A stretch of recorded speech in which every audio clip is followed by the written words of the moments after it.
मौलाना ने किया दुष्कर्म, नाबालिग को किया गर्भवती, परिवार वालों में मचा हड़कंप, पुलिस ने मौलाना को दबोचा। मौलानाओं की करतूतों से हम सब वाकिफ हैं, खासकर वैसे मौलाना जिनका धर्म से कोई लेना देना नहीं होता। वो बस धर्म की आड़ में गंदी हरकतों को अंजाम देने का काम करते हैं। उनका मकसद मात्र मासूमों को अपने जाल में फंसाना और उनका इस्तेमाल करना होता है। अब ऐसे ही एक मौलाना की गिरफ्तारी यूपी के कानपुर से की गई है, जो नाबालिग लड़कियों के साथ गंदी हरकतें किया करता था।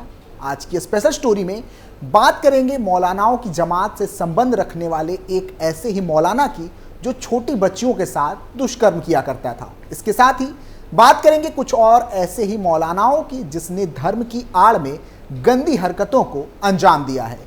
नमस्कार, आप देख रहे हैं कैपिटल टीवी उत्तर प्रदेश की स्पेशल स्टोरी और मैं हूं आपके साथ रोहित कुमार। तो चलिए शुरू करते हैं।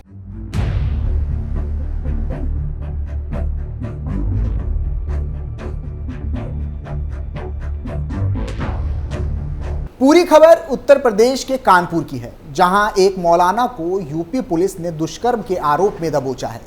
घटना चौंकाने वाली है और इंसानियत को शर्मसार करने वाली। इस्लाम में मौलानाओं का सम्मान है, लेकिन अब इस सम्मान का इस्तेमाल लड़कियों को फंसाने में किया जा रहा है। कानपुर का एक मौलाना पिछले 4 महीने से एक किशोरी को बहला फुसलाकर उसके साथ दुष्कर्म कर रहा था। मौलाना ने उसे लोभ देकर अपने जाल में फंसाया और उसकी मासूमियत का फायदा उठाकर उसके साथ गंदी हरकत की, जिसके बाद किशोरी गर्भवती हो गई और मौलाना ने इसे छुपाने के लिए उसे गर्भपात की दवाएं खिलाई, जिसके बाद किशोरी की हालत बिगड़ गई और उसे अस्पताल में भर्ती कराना पड़ा। जिसके बाद पुलिस को इसकी शिकायत दी गई। पुलिस ने शिकायत के आधार पर आरोपी के खिलाफ केस दर्ज कर उसे गिरफ्तार कर लिया है। मिली जानकारी के अनुसार यह मामला कानपुर के नौबस्ता थाना क्षेत्र का है, जहां एक गरीब परिवार मजदूरी कर अपना पालन पोषण करता है। वहीं घर के सामने रहने वाला सोनू हाफिज मस्जिद में मौलाना है।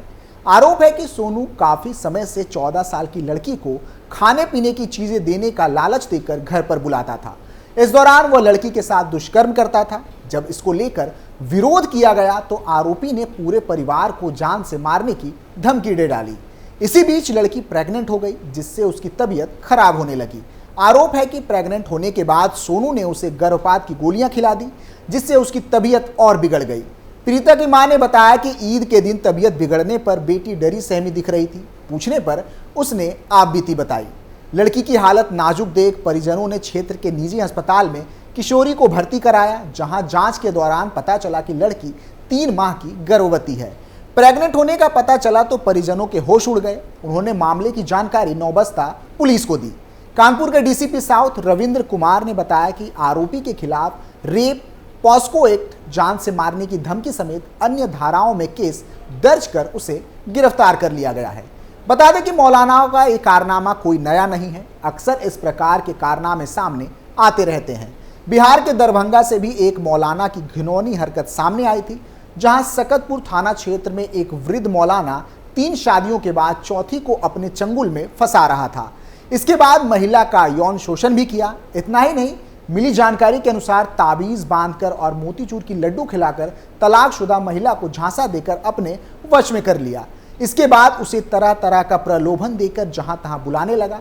हैरानी की बात यह है कि महिला के साथ गलत करने वाला मौलाना रिश्ते में उसका चचेरा भाई लगता था। मौलाना ने शादी का वादा करके महिला को अपने जाल में फंसाया था और उसके बेटे को अपना नाम देने की शर्त पर उसके साथ दुष्कर्म करता था, जिसकी वजह से वो गर्भवती हो जाती है। लेकिन मौलाना मोहम्मद रुस्तम एक महिला कुरैशी खातून की मदद से पीड़िता को गर्भपात की दवा खिला देता है। दवा खाते ही पीड़िता की हालत खराब हो जाती है, जिसके बाद उसे अस्पताल में भर्ती कराया जाता है, जहां उसकी जान बच जाती है। जिसके बाद ही पूरा मामला सामने आता है। जानकारी के लिए बता दें कि ये पूरी घटना साल 2022 के मई महीने की थी। इसके बाद पूरे मामले को लेकर पंचायत बुलाई गई, जिसमें आरोपित पर 12,000 रुपए का जुर्माना लगाया गया और वार्ड सदस्य ने पीड़िता को 4,000 और उसके पिता को 8,000 रुपए देकर मुंह बंद रखने की धमकी दी। इस फैसले को पीड़िता के परिवार वालों ने मानने से इनकार कर दिया और महिला थाने में एफआईआर दर्ज कराई। जानकारी के लिए बता दें कि आरोपित मोहम्मद रुस्तम ने 3 शादियां की थी। बीच वाली पत्नी ने उसकी करतूत से तंग आकर उसे छोड़ दिया था। पहली पत्नी अपने बच्चों के साथ गांव में रहती है। वहीं आरोपित मौलाना अपनी तीसरी पत्नी के साथ बनारस में रहता था, जहां आरोपित मौलाना ने अपनी सौतेली बेटी के साथ भी गलत हरकत की थी, जिसके बाद उसकी तीसरी पत्नी भी उससे अलग रहने लगी। बता दें कि मौलानाओं के किस्से यहीं खत्म नहीं होते। हाल ही में बीते साल यूपी के मेरठ से एक ऐसे ही चौंकाने वाला मामला सामने आया था, जहां मौलाना ने डीजे बजाने पर निकाह ना करवाने की धमकी दे डाली थी।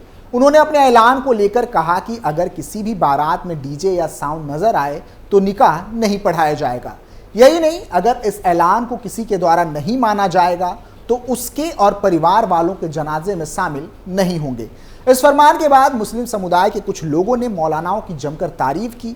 फरमान में शादी समारोह में गाजे बाजे, नाच गाने पर पाबंदी लगाई गई थी, जिसका फरमान अमेठी के मौलानाओं ने मिलकर जारी किया था। उनका कहना था कि इस्लाम में निकाह को आसान बनाया गया है, लेकिन लोग लाखों रुपए सिर्फ डीजे बजवाने में खर्च कर देते हैं। इस्लाम में नाच गान का कोई महत्व नहीं है, ये सरासर हराम और गैर इस्लामी तरीका है। बता दें कि बारात में डीजे बजाने को लेकर पहले भी कई बार मौलानाओं ने निकाह पढ़ाने से इनकार कर दिया है। यूपी के ही कैराना में एक मौलाना ने बारात में डीजे को देखकर निकाह पढ़ाने से इनकार कर दिया था, जिसके बाद गांव के जिम्मेदार लोगों के आश्वासन पर निकाह पढ़ाया गया। वहीं इस फतवे को लेकर युवाओं का अलग ही कहना है। इस फरमान को लेकर बीजेपी ने इस पर कई बार आपत्ति जताई है। भाजपा नेताओं का कहना है कि ये लोगों की आज़ादी के अधिकार का उल्लंघन है। वो अपनी शादी में क्या करना चाहते हैं, क्या नहीं, ये लोगों का निजी मामला है। इसमें हस्तक्षेप करने की किसी को ज़रूरत नहीं है। वहीं इस फरमान का जहां कुछ मुस्लिम युवकों ने स्वागत किया, तो वहीं कुछ ने इस पर तीखी प्रतिक्रिया जताई थी। अमरोहा के रहने वाले उमर खयाम चौधरी ने कहा था कि शादी जिंदगी में एक बार होती है और ये खुशी का मौका है। अगर इस मौके पर कोई थोड़ा बहुत डीजे पर नाच गाना कर लेगा तो इसमें क्या हर्ज है। मौलाना लोगों को सस्ती लोकप्रियता चाहिए, इसलिए वो ऐसे फरमान जारी करते रहते हैं। अगर उन्हें लोगों को इतनी ही फिक्र है तो पहले मुस्लिम समाज को दहेज की आग से निजात दिलाए। नौजवानों को बताएं कि ये भी हराम है और इससे समाज की कुंवारी लड़कियों की वक्त पर शादी नहीं हो पाती। युवक ने आगे कहा कि शादी में डीजे बजाना व्यक्तिगत राय है। अगर इस पर मौलानाओं ने कोई फतवा दिया है तो मेरे हिसाब से ये गलत है। वहीं तौसीफ आलम नामक युवक ने कहा कि बारात में डीजे बजाना किसी का निजी मामला है, मैं तो अपनी शादी में डीजे बजाऊंगा। वहीं अल्ताफ अली का कहना था कि मौलाना का फैसला बिल्कुल सही है। हालांकि इस पर लोगों को निकाह और जनाजे की नमाज ना पढ़ाने की धमकी देने के बजाय मौलाना लोगों को समाज में बेदारी मुहिम चलानी चाहिए। हालांकि कुछ लोगों ने इस फैसले का स्वागत भी किया। ऑल इंडिया मुस्लिम जमात के नेशनल प्रेसिडेंट मौलाना शहाबुद्दीन बरेलवी ने इस फैसले का सपोर्ट करते हुए कहा था कि इस्लाम ने कभी भी इसका सपोर्ट नहीं किया है। उन्होंने आगे कहा कि सभी लोगों को अपने आप डीजे से फासला कर लेना चाहिए। हालांकि बहुत सारे मुस्लिम युवक इस पूरे फैसले से इत्तेफाक नहीं रखते और इस प्रकार के फैसले का विरोध करते हैं। मुस्लिम समुदाय के मौलवी अक्सर ऐसी हरकतें करते हुए पकड़े जाते हैं, लेकिन कुछ लोग इसके बावजूद भी कट्टरपंथियों के चंगुल में फंसते जाते हैं। मुस्लिम समाज पर हमेशा से कट्टरपंथियों का दबदबा रहा है। ऐसे में कुछ लोग दबाव में आकर भी इस प्रकार के फैसले का समर्थन करते हैं। भारत में अब भी कई ऐसे वारदात हैं जो मौलानाओं की गंदी करतूतों को उजागर करते हैं, तो कुछ ऐसी भी घटनाएं हैं जो कभी सामने ही नहीं आ पाती। इसी का फायदा फर्जी मौलाना उठाते हैं। लेकिन मुस्लिम समाज को जरूरत है कि ऐसे लोगों को पहचाने और मासूम बच्चियों को इनके चंगुलों से बचाए। फिलहाल के लिए इतना ही। आप देखते रहिए कैपिटल टीवी उत्तर प्रदेश। नमस्कार।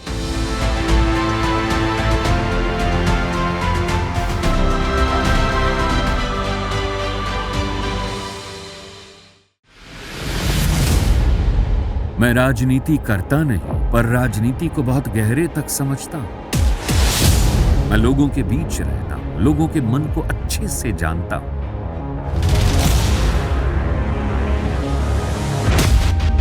पब्लिक और पॉलिटिक्स की हर नब्ज को खूब पहचानता हूं।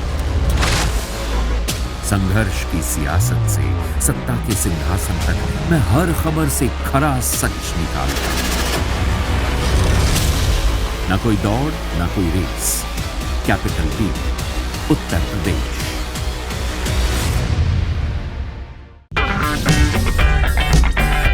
अगर आपको हमारा वीडियो पसंद आया हो तो इसे लाइक करें, हमारे चैनल को सब्सक्राइब करें और हाँ, बेल आइकन दबाना ना भूलें ताकि आप तक हमारे वीडियो की नोटिफिकेशन पहुंचती रहे। आप अपना सुझाव हमें कमेंट बॉक्स में दे सकते हैं। हमारे साथ जुड़ने के लिए शुक्रिया।